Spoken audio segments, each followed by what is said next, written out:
Então eu queria convidar vocês a lermos o Evangelho de Mateus, capítulo 5, versículos 9 até o versículo 12. Bem-aventurados os pacificadores, porque serão chamados filhos de Deus. Bem-aventurados os perseguidos por causa da justiça, porque deles é o reino dos céus. Bem-aventurados são vocês quando por minha causa os insultarem e os perseguirem e mentindo disserem todo o mal contra vocês. Alegrem-se e exultem, porque é grande a sua recompensa nos céus. Pois assim perseguiram os profetas que viveram antes de vocês. Meus irmãos, essa bem-aventurança da pacificação não traz bênçãos apenas para pessoas pacíficas. Não traz bênçãos nem mesmo para aqueles que apenas anseiam, desejam a paz. O que Jesus diz aqui é que essa bem-aventurança é para os pacificadores, aqueles que estabelecem a paz. Ou conforme a nova tradução da linguagem de hoje diz, que trabalham pela paz. E aqui a gente começa já a entender que o sentimento, o espírito no empenho pela paz é importante. Mas esse espírito precisa me levar a ter empenho, dedicação, militância, engajamento, para que a paz não seja uma coisa teórica, uma coisa bem divulgada, sobre a qual se fala muito, mas pouco praticada. Essa é a crítica tão evidente em nossos dias de redes sociais, a da famosa lacração verbal, ou através de imagens, que não necessariamente está acompanhada de ações, de engajamento, de fato e de verdade, ou de uma doação de si mesmo em favor do que é necessário.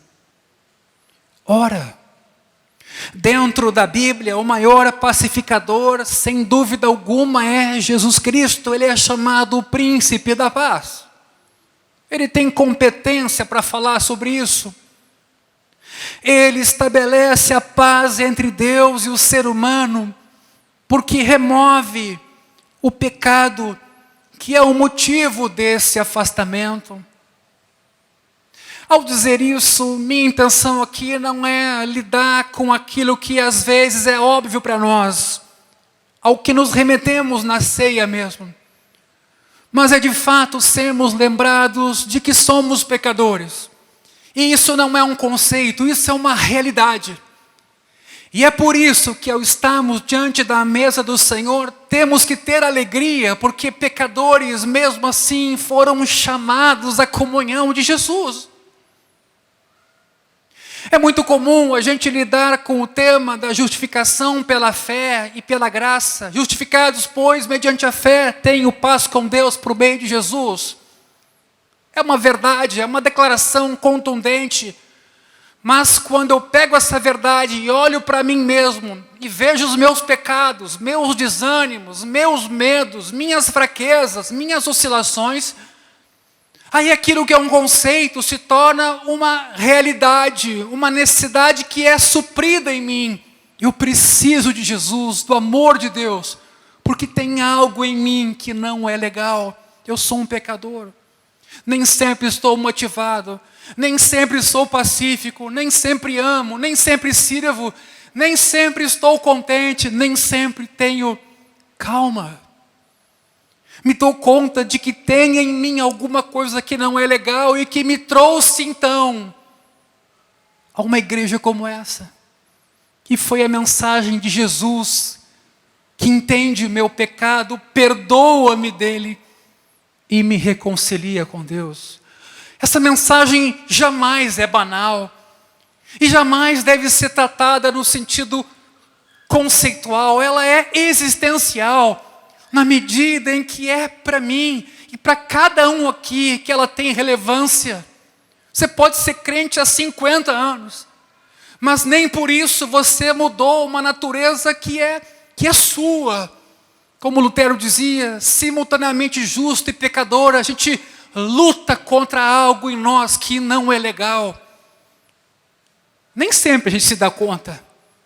Às vezes passa um tempo, a gente fica anestesiado, nossa vida, entre aspas, dá certo, as coisas começam a acontecer, até profissionalmente, e a gente está lá, né, achando que está tudo bem, mas às vezes necessidades muito profundas nossas estão sendo descuidadas. Mas lá na frente a conta chega, e vem a dor, e vem o vazio. Você tem muito dinheiro e você nota que não é suficiente, você tem muita fama e você nota que aquilo não resolveu teus dilemas. Você imagina de si uma pessoa boa e você é capaz de fazer o mal em atitudes e comentários que você depois diz, como eu fui capaz de pensar e dizer isso? E daquela pessoa.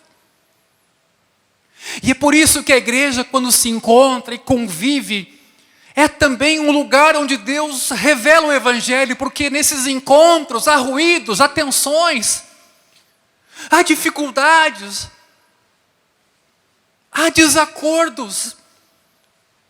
E às vezes os desacordos revelam não só pontos de vista diferentes, mas temperamentos para lidar com desacordos.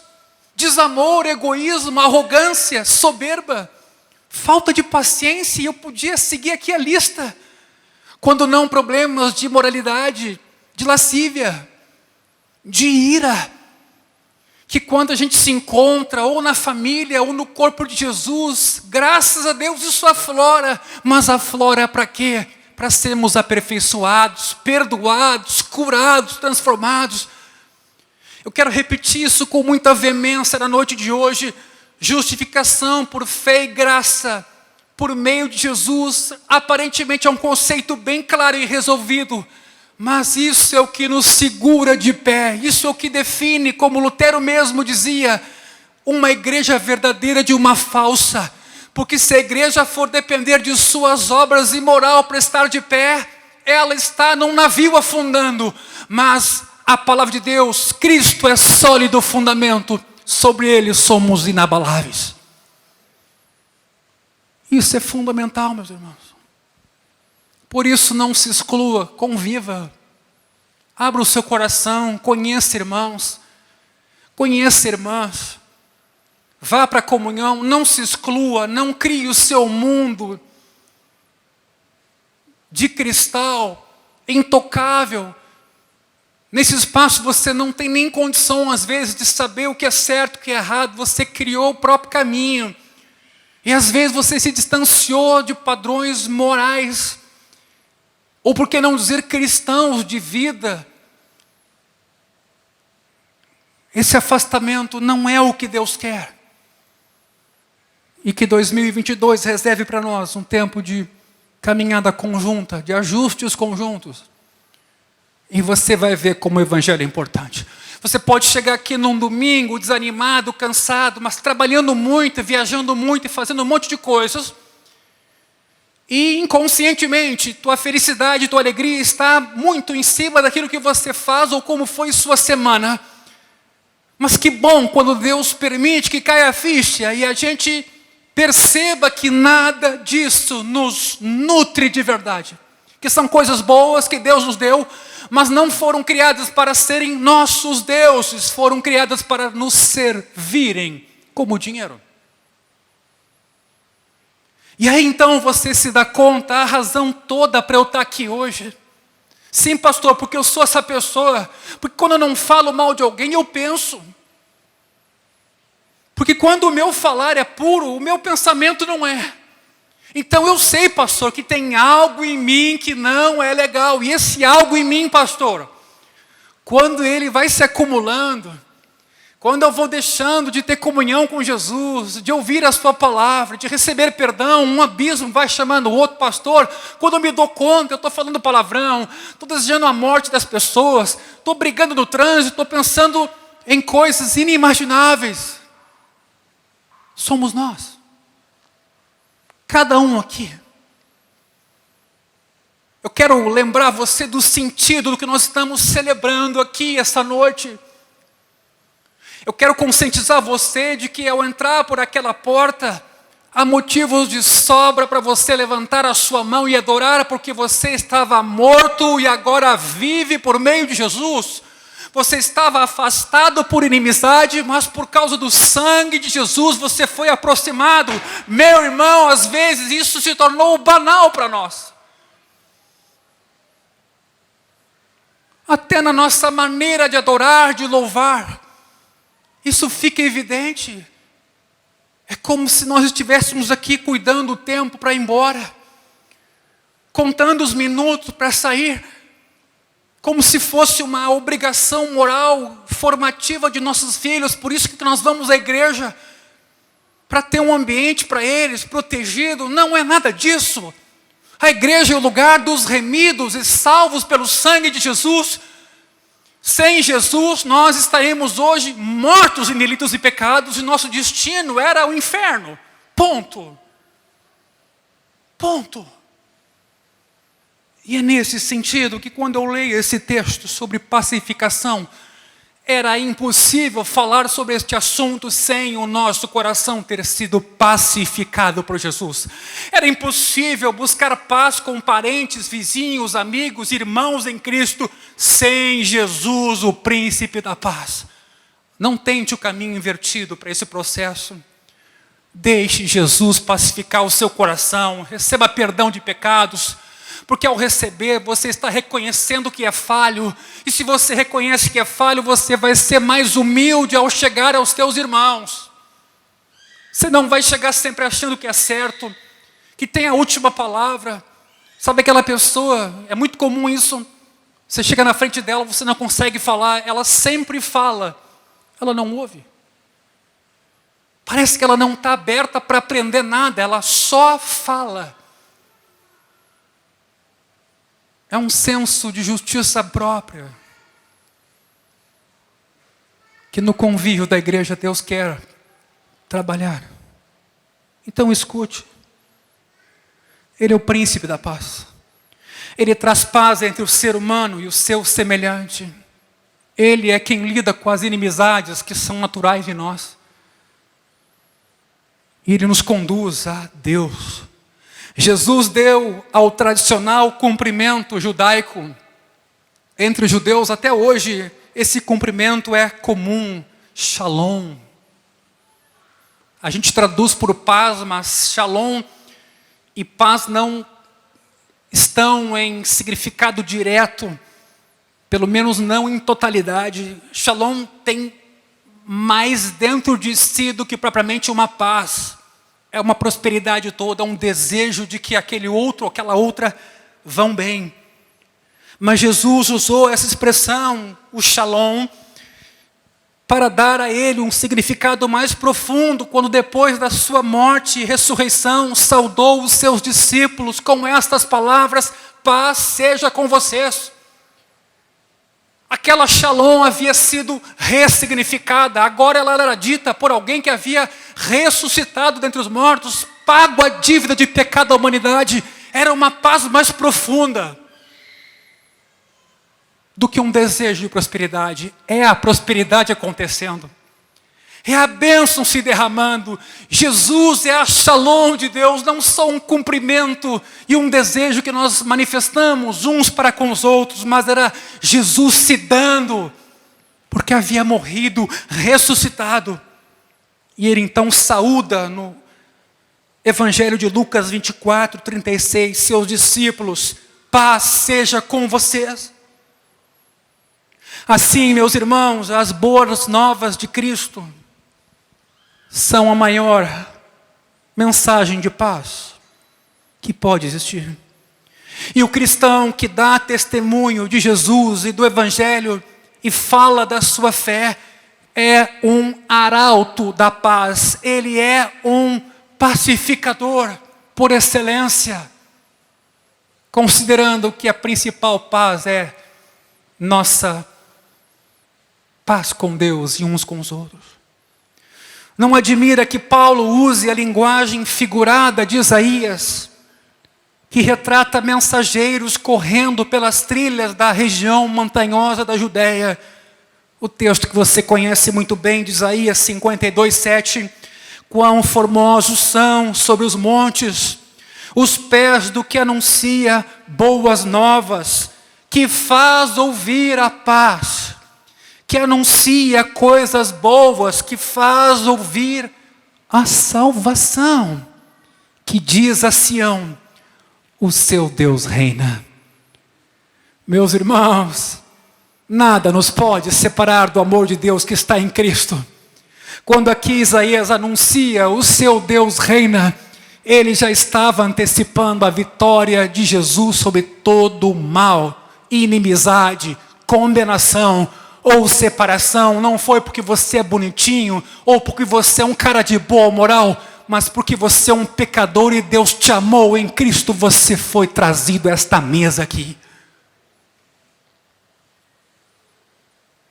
A melhor forma, e eu pergunto, a melhor forma de se promover a paz em 2022 do que testemunhando o Evangelho da graça de Deus em Cristo? Esse é um dos desafios para nós enquanto Igreja do Caminho, mas sempre que eu digo isso eu penso individualmente. O evangelismo não é feito por uma equipe, o evangelismo é feito por todo o que foi evangelizado. Até o gadareno. Vai e conta aos teus o que Deus fez por ti e como teve compaixão de ti. Por isso que a gente não vai ter equipe de evangelismo. A evangelização é uma tarefa de todos nós, para a glória de Deus. Cada vizinho, porteiro, amigo, colega, cidadão com quem a gente cruza na rua. Você quer um 2022 pacificado? Pregue o Evangelho. Traga paz aos corações por meio do poder de Jesus Cristo.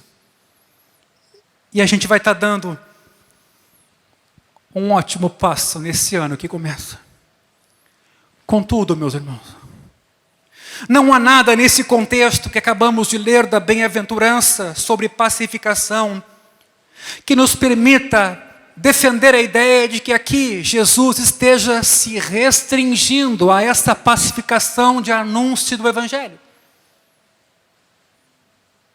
Mas o discípulo de Cristo deve ser um pacificador num sentido mais amplo do que aquele que prega o Evangelho. O papel do pacificador cristão implica não só em propagar o Evangelho, mas também, anote isso, acalmar tensões. Também buscar soluções.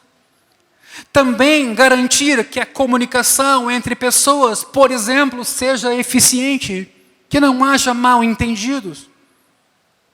Nesse caso, é preciso lembrar o que Tiago escreveu no capítulo 1, versículo 20. Cada um esteja pronto para ouvir, mas seja tardio para falar e tardio para ficar irado. Que 2022 seja um ano de prontidão para ouvir, para receber. O texto continua, porque a ira humana não produz a justiça de Deus. Meu irmão, não faça nada com ira. Se você está irado, se você fica irado, se aquiete, vá para o quarto, feche a porta, dobra o seu joelho, deixa aquela crise passar, não tome decisão irado. Jamais. Jamais. A ira deixa você fora de si, vulnerável para ataques diabólicos, às vezes profundos, decisões irreversíveis, até que envolvem crimes passionais. Nunca tome decisões irado. Seja humilde, se possível, naquele pico de ira,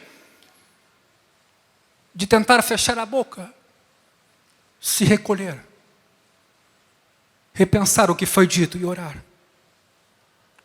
Cada um seja pronto para ouvir, mas tardio para falar é um princípio. Eu aqui me remeto a esses exemplos que a gente às vezes percebe, você chega na frente de alguém e você não consegue falar. E seja tardio para ficar irado, diz Tiago, porque a ira humana não produz a justiça de Deus. E basta lembrar também Provérbios 15:1, a resposta branda desvia o furor. Quantas são as vezes em que num casamento, um dos cônjuges às vezes vem naquela expectativa de que o outro venha desejando fulminar. E vem aquela palavra amorosa, desarma o cônjuge. Não, vocês não passam por isso. Tenho certeza que com vocês essas coisas não acontecem. Comigo acontece.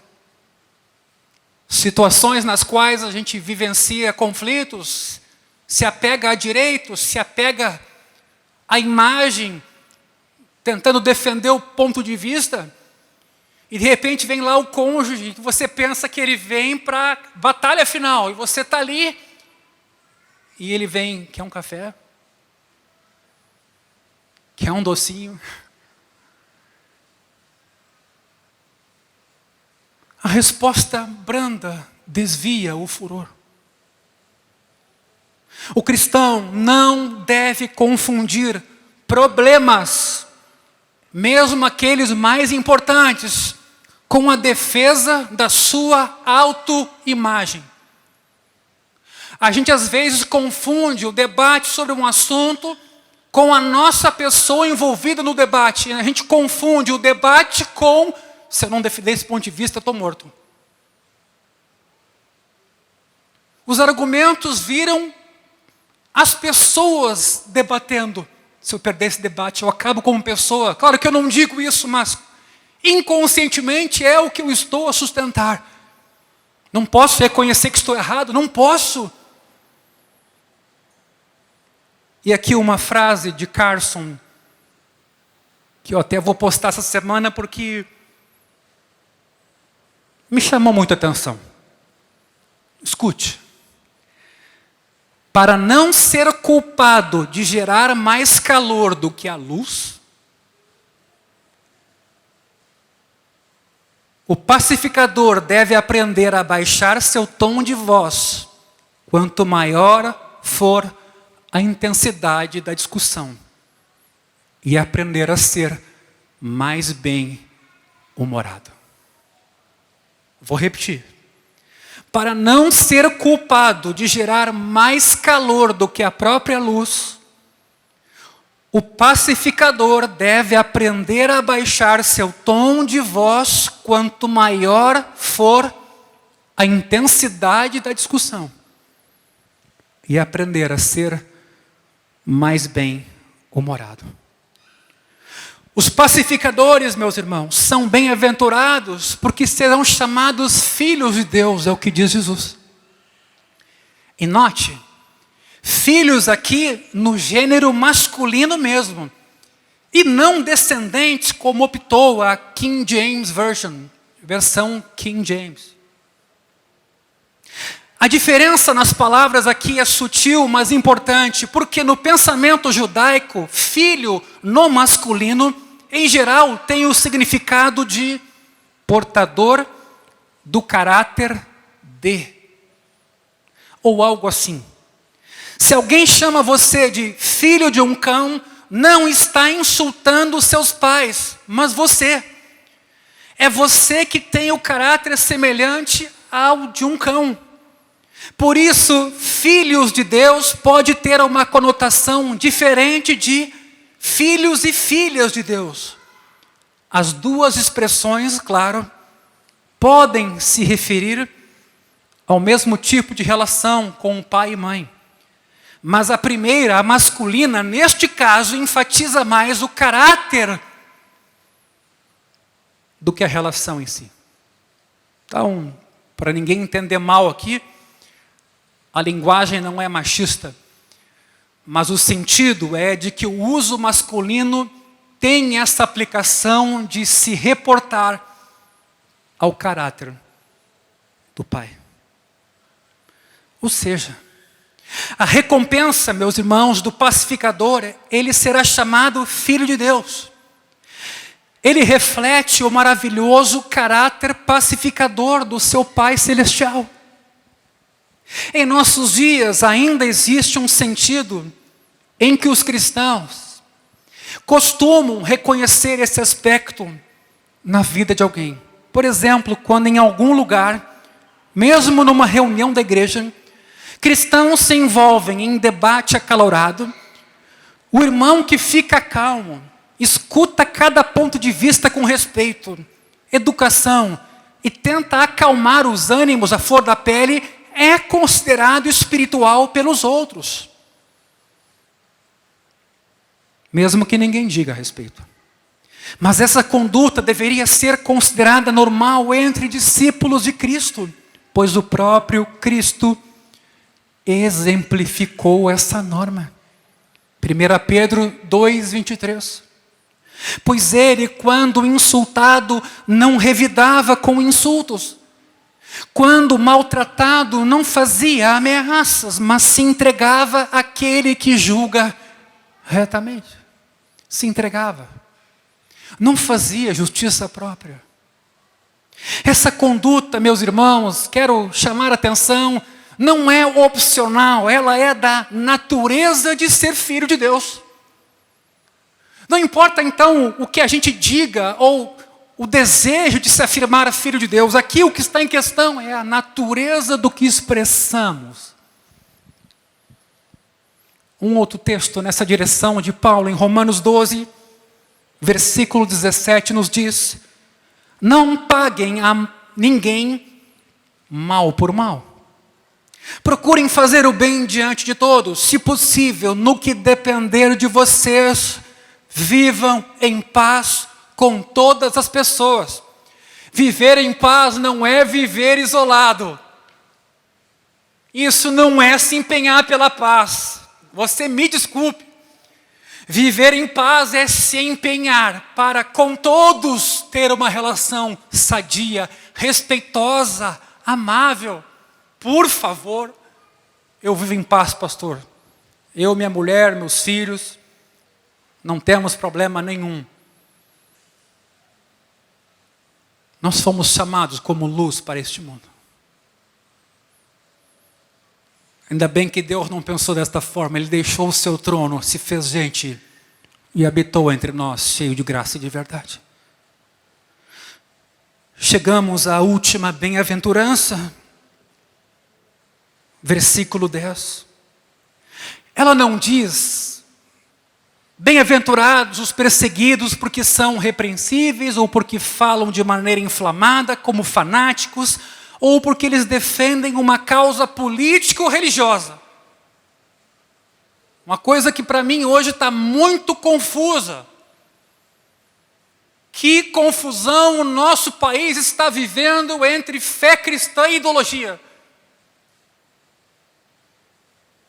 Misericórdia, essa é a minha oração hoje, misericórdia. E como tem crente hoje muito mais militante do que crente, para vergonha nossa.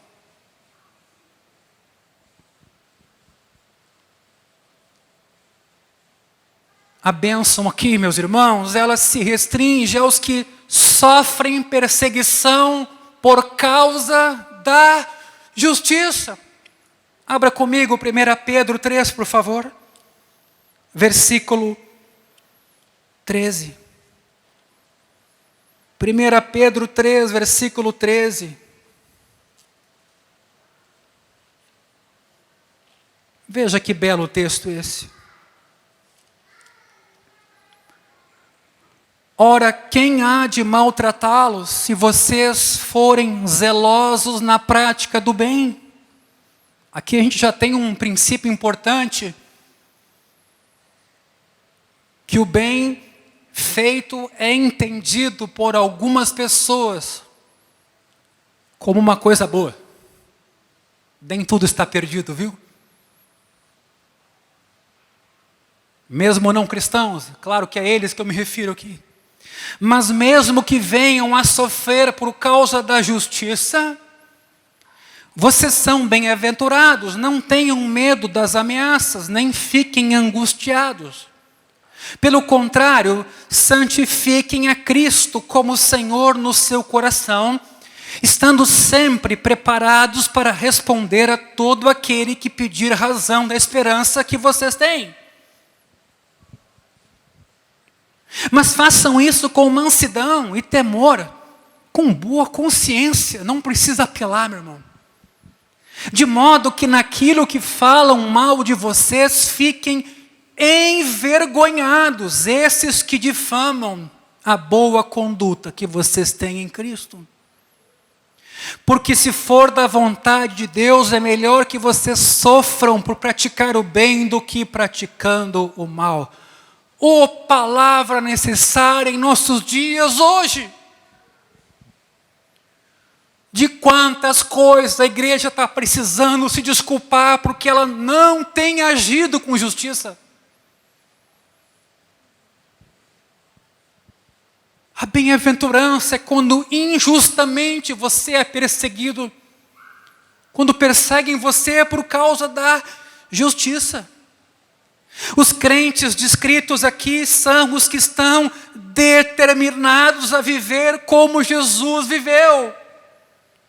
Não é pensar um pacote das redes sociais e lutar por ideologia, é viver como Jesus viveu.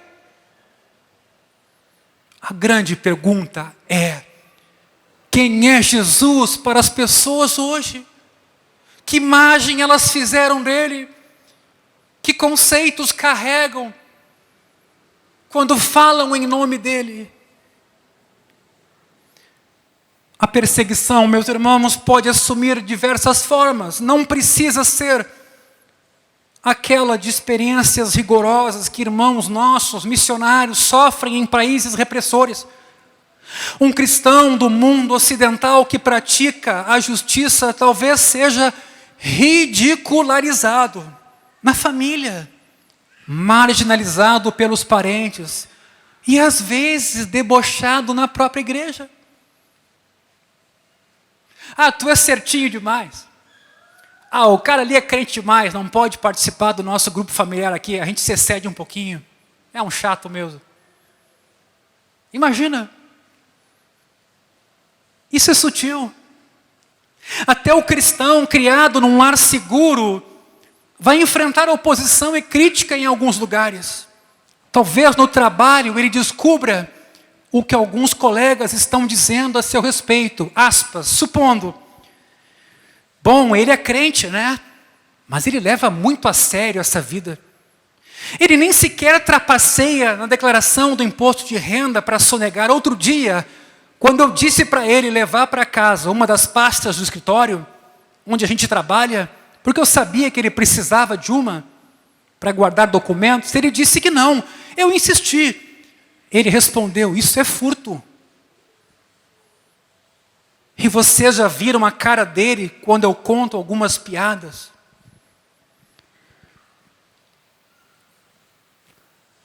A recompensa por ser perseguido por causa da justiça, aqui é o reino do céu. Em outras palavras, essa bem-aventurança serve de um teste para as outras todas. Assim como uma pessoa deve ser pobre em espírito para entrar no reino, versículo 3, ela também será perseguida por causa da justiça para entrar no reino. Essa última bem-aventurança, meus irmãos, vem a ser uma daquelas mais perscrutadoras, mais invasivas, constrangedoras, quem sabe, de todas. E aí anote essa frase. Por quê? Se o discípulo de Jesus nunca enfrenta nenhum tipo de perseguição, pode-se muito bem perguntar: onde está a justiça em sua vida? Se o discípulo de Jesus nunca enfrenta nenhum tipo de perseguição, pode se perguntar: onde está a justiça em sua vida? Se não há justiça no conceito de Mateus, não há conformidade com a vontade de Deus. Como fica a posição dele no reino? Finalizando, esse princípio, meus irmãos, vai aparecer no Novo Testamento diversas vezes. O cristão vive num mundo caído. Por isso, se ele demonstrar a justiça transparente e genuína, ele vai ser rejeitado. A justiça genuína condena as pessoas de forma implícita. Não precisa falar nada. E não é de admirar que elas quase sempre reajam atacando em represália. Desse modo, pelo viver justo e reto, os discípulos de Cristo dividem as pessoas em dois grupos. Aquelas que são afastadas do precioso Salvador e aquelas que são atraídas para Ele. O próprio Jesus disse, João 15, 18 a 20. Se o mundo odeia vocês, saibam que antes de odiar vocês, odiou a mim. Se vocês fossem do mundo, o mundo amaria o que era seu, mas vocês não são do mundo. Pelo contrário, eu dele os escolhi. E por isso o mundo odeia vocês. Lembrem-se da palavra que eu disse a vocês. O servo não é maior do que o seu senhor. Se perseguiram a mim, também perseguirão vocês. Se guardaram a minha palavra, também guardarão a de vocês. Paulo vai dizer em Filipenses 1, porque vocês receberam a graça de sofrer por Cristo. E não somente de crer nele. É compreensível que a gente se alegre com a graça que Deus nos derrama para crermos nele. Pois junto com essa graça, Deus nos habilita a lidar com o sofrimento. Nós como cristãos, queremos amizade com o mundo. Me refiro aqui com as pessoas. Ninguém quer se dar mal com as pessoas. Ao contrário, queremos amar, servir, nos aproximar, ajudar, ter amizade, se possível. Essa deve ser a intenção de um cristão. Mas isso nem sempre é fácil. Seguidamente, por adotar um princípio, uma moral, uma escolha que você faz, você e a sua atitude, sutilmente, irão atacar a atitude daquela família, daquele colega, os valores daquela pessoa. Às vezes isso vai curar, isso vai libertar, isso vai permitir que a pessoa escute o Evangelho. Às vezes você poderá ser execrado. Paulo escreveu a Timóteo, todos os que querem viver piedosamente em Cristo serão perseguidos. Essa oitava bem-aventurança, meus irmãos, é tão importante que Jesus, nos versículos 11 e 12, amplia elas e muda da terceira pessoa para a segunda pessoa. Note a sutileza. Além agora de um discurso direto de Jesus aqui aos discípulos, 3 conclusões são tomadas daqui.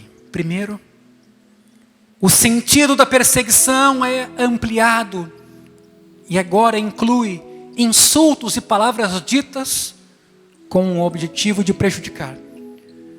Não é só tortura aqui ou oposição física. O palavreado também persegue, machuca, ataca, insulta.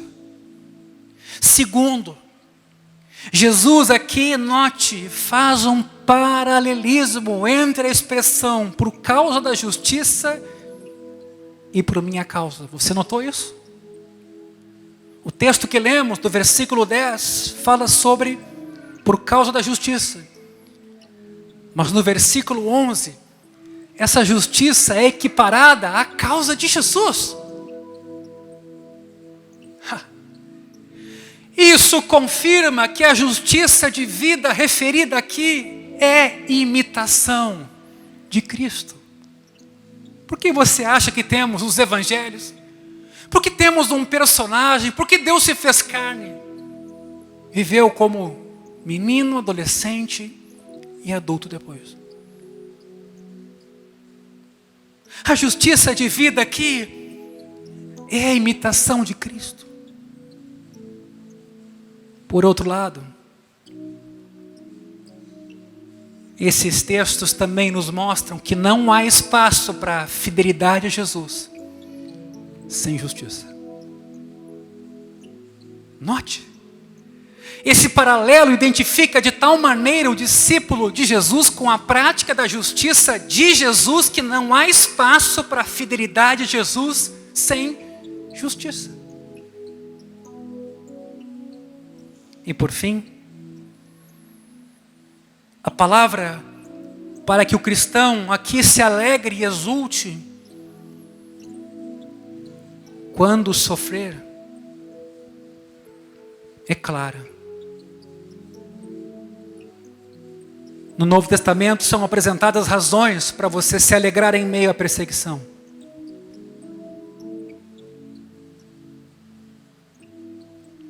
Mas aqui há um motivo bem claro. A recompensa deles no céu é grande. Os discípulos de Jesus, meus irmãos, precisam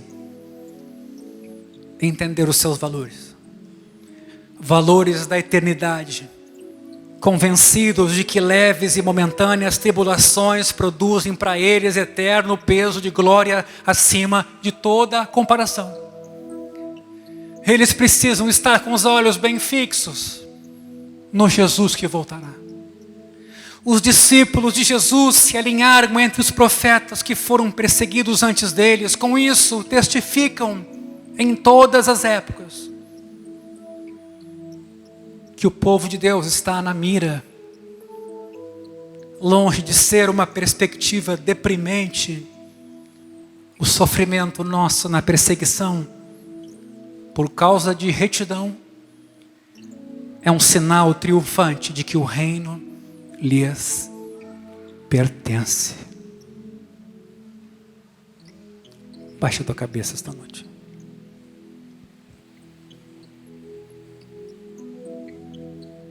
Jesus, Filho de Deus, que tira o pecado do mundo. Ao contemplarmos a tua obra, teu sangue precioso e tua graça maravilhosa, como não agradecer? Como não corar de vergonha diante de nossas iniquidades, de nossa soberba, insensatez, ciúme, egoísmo, maldade?